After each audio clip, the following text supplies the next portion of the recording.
Hari Om, my name is Anagha. I'll be taking you all through the introduction of Tattva and the innovation. Almost everybody here loves chocolate, right? Is there anybody who doesn't?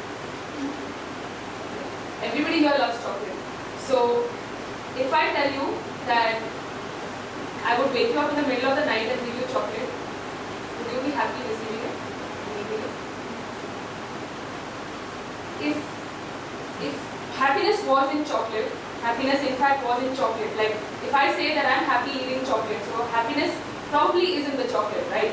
So if I give you 1 unit of happiness for every bar of chocolate that is there, the more bars of chocolate you get, the more units of happiness you should have. So 2 bars of chocolate equal to 2 into 1 unit of happiness, 2 units of happiness.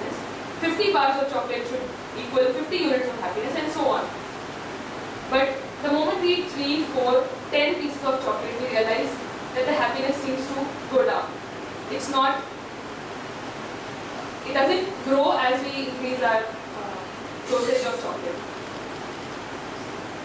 So maybe the happiness is not in the chocolate. Maybe the happiness is in the act of eating. So if that was true, eating anything should give me happiness because I'm eating it, I'm doing the act of eating it. But that's not true either, because if you tell me to have bengal, I'm not going to have the kind of happiness that I would get with chocolate or any other vegetable that you don't like. So if happiness is not in the object that I'm experiencing, if happiness is not in the experience itself, then by the law of remainder, happiness should be in the person who's experiencing it. And so, no matter, even if I'm eating bengal, or if I'm eating chocolate, or if I'm not eating anything at all, technically I should be happy. But that doesn't seem to be the case. We're always in a constant search for happiness. And the search for happiness, Guruji says very beautifully in this book, that the search for happiness presupposes an existing state of dissatisfaction or sorrow. So, if happiness is in fact in me, why is it so hard for me to find it? Or why is it so hard for me to be happy all the time? If I keep ice over here, in room temperature, it's going to melt. It's going to come to its most natural, most stable position. It takes money and effort and energy to make water into ice, but it doesn't take energy to bring ice into water. That's because it is its stable state. In the same way, when we are undergoing difficulties, when we are dissatisfied, when we are sorrowful, we feel a burden on ourselves. But we never feel so when we are happy. So, applying that rule, we should say that happiness is our stable state, that is our most natural state of being. So, with the chocolate and the water, I think we've covered the fact that happiness is within us and it is our most natural state. And we also keep thinking that objects are the things that give us happiness. But when we sleep, everybody's so happy. We're not just happy, we're blissful when we sleep. And there's nothing with us when we are sleeping. So how do you explain that happiness? So again, this is another proof that happiness is within ourselves and not in the things that we think give us happiness. There are 2 kinds of gaining in the world. For example, if I've lost my keys and I've lost them in this room, I would search for them, and if I find them, say, in that drawer, that is called praptasya praptihi. That is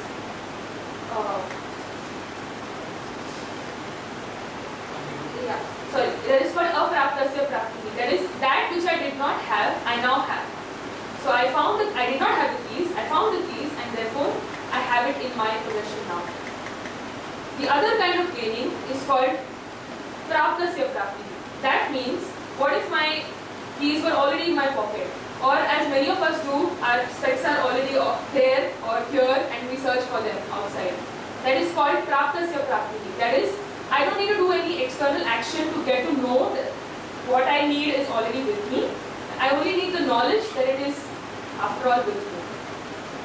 Now, knowledge of the self is something like the second one, that I am already what I see, but I do not know it yet. All I need is that knowledge that yes, this is in fact me. And Tattvabodh is a text that helps us come a little bit closer to that realization. Whenever we want to find out something, whenever we are on the quest for something, there are three things in play. One is the object that I want to understand, that is prameya. Second is the knower of the information, that is pramata. And the third is the means for the knower to know the object, and that is called pramana. Now, in the knowledge of the self, the pramata is the prameya, that is, the object is the knower itself. Why should we learn from Tattvabodh? Why Tattvabodh? One of the reasons why me as well as a lot of other chicks have taken to this book so well is because this book is in the form of question and answers. And that is something that encourages us to ask more questions. It encourages us, and each verse is just a word and its complete definition, which appeals to youth in a way that other texts may not. It doesn't so much tell you, okay, here it is, you're in sorrow, this is what you should do to get out of it. It promotes more questions, it puts questions and puts logical answers to it, and it's a complete text. It's not superficial at all. That is why I think this is, and it's a very simple book. So that's why I think it's perfect for today's youth. And the Vedas are not, they're called Apaurushaya Grantha because they're not made at a certain time, invented or composed by one person at a certain time. You can't pinpoint a certain date in history when the Vedas were made. They are revelations or discoveries made in a moment of silence by great sages. And among these Apaurushaya Grantha, there are three books that are the most important that any student first learns from their guru, and that is called the Prasthanatrayee. Now these three books are the Upanishad, the Brahma Sutras, and the Bhagavad Gita. Now these go into much higher philosophy. If a student wants to start off, what he needs is an introductory text. An introductory text like Tattvabodh. So Tattvabodh is called Prakarana Grantha. It is simply an introductory text, something that will enable us to understand the more complex texts later. Now on to the meaning of Tattvabodh. Just like all of us are wearing white, what is the word for white in Sanskrit?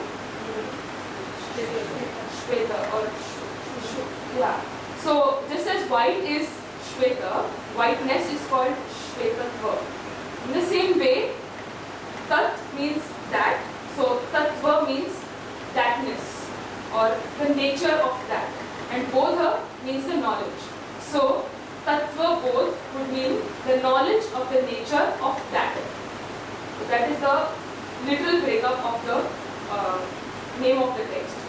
A small introduction to on who wrote this book. Adi Shankaracharya has a very interesting history. How many of you all have gone to Kashmir? You have gone to Kashmir, and how many to Kanyakumari?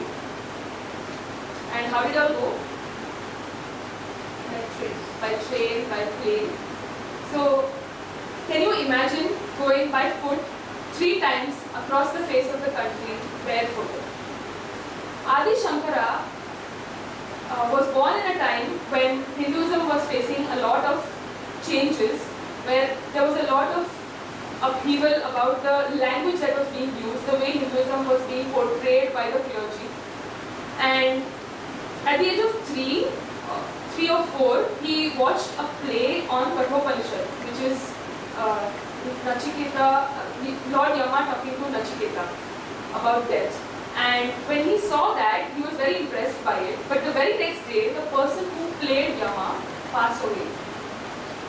This was very shocking for Adi Shankara as a child, because what he saw on stage was this man who was going around taking people's lives, and for him to have passed away was something unbelievable for him. That is when he started thinking about the very question that what is life anyway, and are we all mere players, are we all players in the stage of life? And he took sannyas at the age of 8, and he, as I said earlier, he went barefoot across the country. This was at a time when Buddhism and Jainism were taking prevalence. They were becoming very, very prevalent in Bihar and those regions, where Buddhism and Jainism came up in Pali and Ardha Magathi, where people could understand it better. And Adi Shankara single-handedly went to different religious leaders. Hinduism was an amalgamation of many sects then, each of them having a separate religious leader and a few followers of theirs. So he went around and he had a very simple proposition. The leader would meet him, he would sit in front of Adi Shankara, they would have a debate, they would question each other, try to convince each other of their own philosophies, and if Adi Shankara is able to convince the other person across the table of his philosophy, then the other person should take to his philosophy, and so should all his followers. And this is how Adi Shankara went around propounding Advaita Vedanta in the entirety of India. Now, on to the invocation. Vasudevendra Yogindram Natva Jnana Pradam Gurum Mumukshunam Hidarthaya Tattva Bodho Vidhiyate. This simply means that Adi Shankara is first invoking Vasudevendra, who is the Guru of Gurus, who is the bestower of knowledge to us. So we first remember our Guru. And after that, he says, Mumukshunam Hitarthaya, that is, he clearly states for whom this book is. It is only for those people who are mumukshus, who want moksha. For their benefit, Tattva Bodh is being expounded. That is what the invocation says.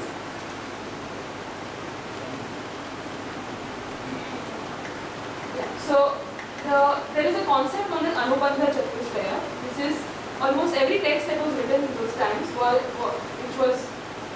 it followed Anubandha Chatushtaya. It means that it clearly states who should read this book, why should this book be read, what is the point of the book, what the book deals with, and what will you get if you read the book. So, just like today we have geography, standard 5, you have it written on the covers. In the same way, you have Anubandha Chatushtaya. So, the 4 important things that you need to know before you take up a book is who the book is meant for. That's called Adhikari. This book is not meant for people who are looking forward to a materialistic life, people who just want to eat, drink and be merry. This is for people who question the fundamentals of life, who realize that they are in a state of sorrow and we need to get out of it.